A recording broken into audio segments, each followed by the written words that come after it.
Hi everyone, welcome to my channel. Catherine Bernardo gumagawa ng pamahiin sa New Year, mina-manifest daw nito ang magka-boyfriend sa year 2025.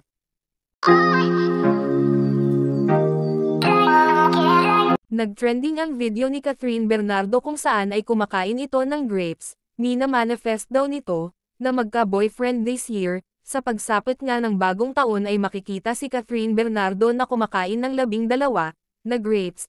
Sabi ng nag-upload ng video ay mina-manifest daw ni Kath na magka-boyfriend this year, so ibig sabihin ba nito na single pa si Kath?